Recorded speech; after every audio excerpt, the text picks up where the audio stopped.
নমস্কাৰ, অঞ্জলি কিটচেনলৈ আপোনালোকক স্বাগতম জনালোঁ।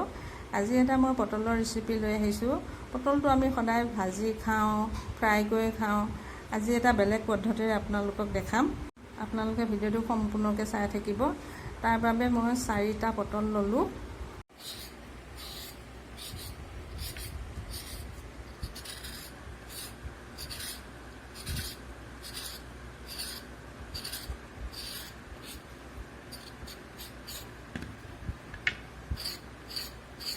ভিতৰৰ অংশটো উলিয়াই ল'লোঁ চামুচ এটাতে দি। আপোনালোকে হয়তো চুৰি কটাৰীও ল'ব পাৰে এনেকৈ উলিয়াই। এয়া দেখিছে নহয়, এনেকৈ উলিয়াইছোঁ। মই আটাইকেইটা এনেকৈ উলিয়াই ল'ম।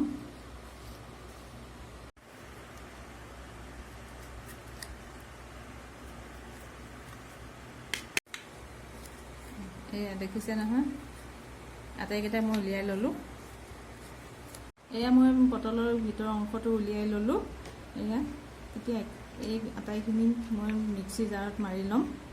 মই 3টা পিঁয়াজ ল'লোঁ, 1টা টমেটো ল'লোঁ, 3টা জলকীয়া ল'লোঁ, আদা নহৰু ল'লোঁ।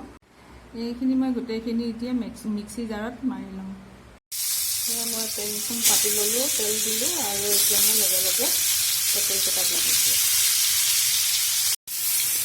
এয়া পটলকেইটা অকণমান ফ্ৰাই কৰি লৈছোঁ। এতিয়া মই এই পটল ভাজি লোৱা পটলখিনি ৰঙচুৱা হৈ গ'ল। এতিয়া মই পাত্ৰ এটাত নমাই লওঁ। পটল ভজা তেলতে মই এতিয়া আদা নহৰু পিঁয়াজখিনি মই ভাজি লৈছোঁ। এতিয়া 1 চামুচ জলকীয়া গুড়া দিলোঁ। এতিয়া 1 চামুচ জিৰা গুড়ি দিলোঁ। এতিয়া গোটেই মছলাখিনি ভজা হৈ গৈছে। এতিয়া মই বিলাহী পেষ্টটো দি দিছোঁ। বিলাহীখিনি দিয়াৰ পিছত মই এতিয়া ভালদৰে ভাজি ল'লোঁ। আছে নহয়, এতিয়া নিমখ 1 চামুচ দি দিলোঁ। এতিয়া মই পটলৰ ভিতৰৰ যি অংশটো মই উলিয়াই ৰাখিছিলোঁ, সেই অংশটো এতিয়া মই ইয়াৰ লগতে দি দিম। আকৌ এবাৰ লৰাই ল'লোঁ।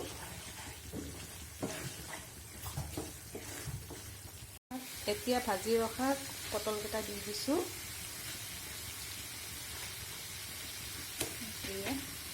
দি দিলোঁ। পটলখিনি দিয়াৰ পিছত এতিয়া মই গোটেই মিশ্ৰণটো পটলখিনিত লাগি ৰখাকৈ মই ভাজি থাকিম। পটলখিনিৰ লগত মছলাখিনি ভালদৰে ভাজি ল'ম। এতিয়া এয়া মোৰ পটল আৰু মছলাখিনি একেলগে ভজা হৈ গৈছে। এতিয়া মই অকণমান পানী দি দিম।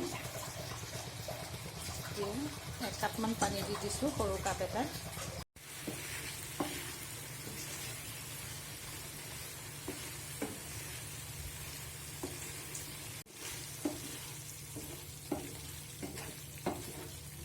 এয়া মোৰ এতিয়া পটলৰ ৰেচিপিটো হৈ গৈছে।